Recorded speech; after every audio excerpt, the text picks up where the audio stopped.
Hi, I'm Reed, this is Crowland Publishing, and we are a narrative gaming channel in which we talk about the art of getting the best stories out of your ttrpgs. Today we're going to talk about villains and evil and the psychology of what makes someone an evil villain. So a few weeks ago, I did a video on using psychological techniques to make more believable characters, both NPCs and PCs. But we also touched on antisocial personality traits of what makes a bad guy, what makes a villain. I want to go a bit deeper into that. I want to go a bit deeper into what we, in gaming terms, in D&D, TTRPG terms, might call evil, which I would say is an depraved indifference to suffering, whether or not you cause it. Bit of a grim discussion going on here. You know, watch out if you're not in the mood for it. Just be aware, but you're an adult. You can hack it. I should just also say that your campaign does not actually need a big bad evil guy. Your campaign does not need an overarching villain pulling all the strings. It's not a TV show. You don't need to bring in Eric Roberts in season 4 to play a malevolent robot or something. And you don't actually even really have to worry too much about having a very, very complicated set of villains, emotionally and narratively complicated.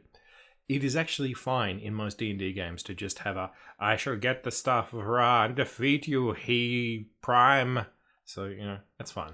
But if you are trying to get a game with a bit more psychological realism and drama, let's talk about how to get that. Let's talk about what evil is and why people are that. So, essentially, there are 3 broad categories of human personalities that commit what we would call evil. They're authoritarian, narcissistic, and sadistic. Often they overlap. Now, it doesn't really matter what causes you to have these personality types, because you might be childhood abuse that you are projecting. It might be a mental illness. It might be trauma, or it might be just following orders or whatever. But those are ultimately the 3 broad categories of the kinds of people who do evil.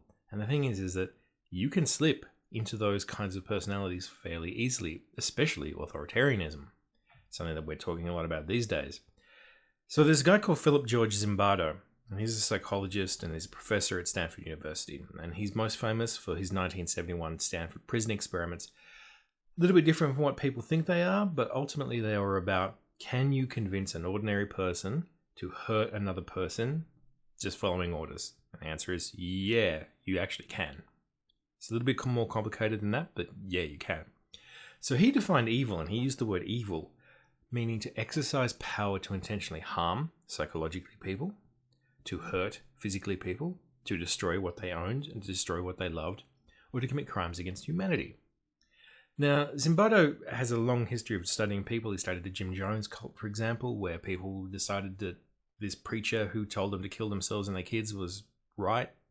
And he also studied the American troops who tortured the Iraqis about 15 years ago. You might remember Lindy England and all that, and the human pyramids and the mockery and the making them eat pork, and oh, it was awful. And what he found was that the Jim Jones cult and the American troops who tortured the Iraqis, it was peer pressure ultimately.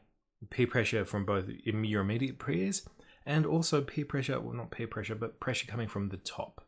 If you get enough orders and are told it doesn't matter, just follow your orders, you will become evil. So Zimbardo's idea is that very few of these people, though, they didn't think of themselves as cruel, and they certainly didn't think of themselves as evil. They were just people doing a job. They were obeying orders. And I think it's very, very clear that within our human personality types, peer pressure and obeying orders are weaknesses that we have. And that is something that you as a DM should think about. Something that you as a PC as well should think about. Would you do what the peer group says if it was evil? But anyway, so the process of slowly but surely doing worse and worse things over time until you're definitely evil and not just somebody who likes to knit and enjoys going to bars with guys or whatever, there is a process that can be identified and tracked, and it works really, really effectively in rigid hierarchies. Now, in our game terms, in our D&D terms, you might be talking about bandit gangs, evil nations, mercenary crews, dungeon jailers, evil cultists, things like that. When there is a hierarchy, when there is someone above you, you are told to think of as better than you, or at least has more authority than you, you're in a hierarchy, and hierarchies make this much, much more easier process. So Zimbardo's process is this. You mindlessly take the first step. Go into that cell and slap that guy. Okay, not really a big deal. He's a scumbag anyway. Slap, bang. You mindlessly do something small and petty and cruel. And then you begin to dehumanize other people. You make jokes about them. You make jokes about their race, their religion, their sexuality, whatever. It becomes that you don't really think of them as the same as you anymore. You begin to just dehumanize them. You call them names. You give them slangy nicknames, things like that. Then you begin to de-individualize yourself. This is fascinating to me. You require anonymity to really take those steps. To do these cruel things, a lot of humans need to be specifically shaped to do it. It is not something that comes naturally to us. We cooperate, we get on with one another. And so almost all cultures, all throughout human history, have uniforms, have masks, have war paint. They have disguises that they put on. They need to create psychological identities for themselves to kill and to imprison and to torture. And I think that for a DM, you're immediately going like, ooh, I've got some ideas out of that. What kind of personality types will my NPCs create for themselves? And for PCs as well, is that, think about it. If a monk's punching a dude in the face, 20 times in a second, that you're feeling teeth break, you're feeling nose breaks, you're feeling them scream and beg for you to stop. Even a good guy might need to create a psychological identity for themselves to do these things. Then it's a diffusion of personal responsibility. You're just following orders. And then slowly you become blindly obedient towards authority. You begin to stop criticizing group norms. You just accept it. It's just normal to you now. It's wrong and strange and weird to not be a cruel and evil person. And it ends with a passive tolerance of evil through indifference. I.e., you just don't care anymore.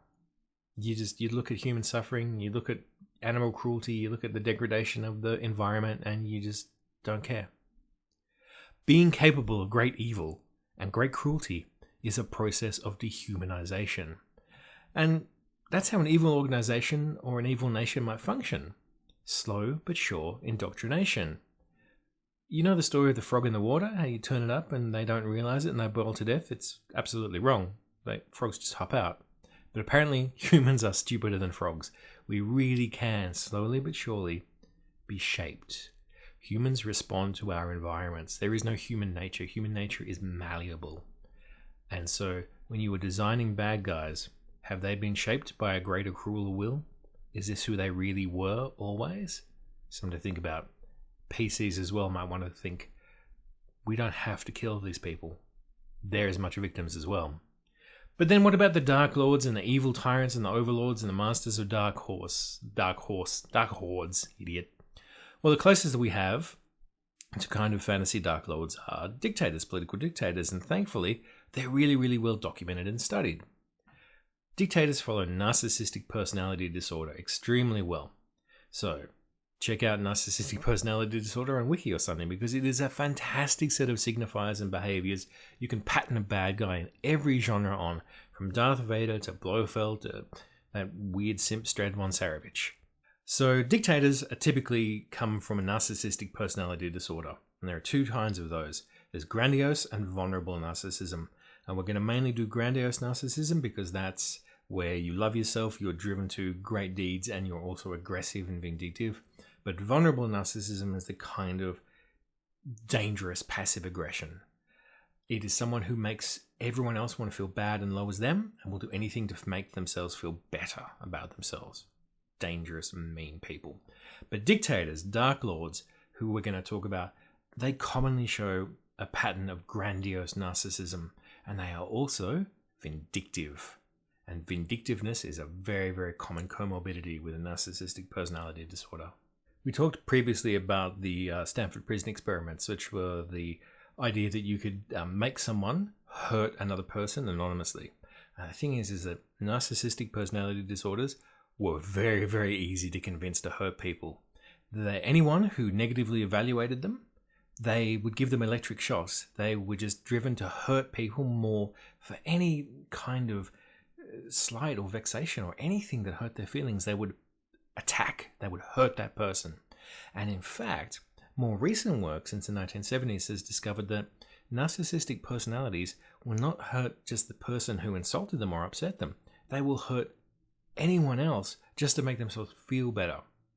In short, what drives certain people is both a desperate need to be seen as better than everyone else, smarter, richer, handsomer, more powerful, and they will also, when thwarted and slighted, react with remarkable cruelty, and not just to the people who vex them. That is what a dictator essentially is built on, a sense of desperate need to show everyone they're better, and a complete willingness to just shut off their own conscience and hurt people who hurt them. That is a fantastic set of ideas, and it's a fantastic set of traits to give to your villain. They can be smart, they can be driven, they can be theatrical, but under it all, they are spiteful and they are cruel. They cannot handle any slights against them. They're in fact quite flimsy personality types. Anything other than praise just switches them off, just turns them nasty. They go into sting and hurt mode, and that is a pretty good trait for a Dark Lord.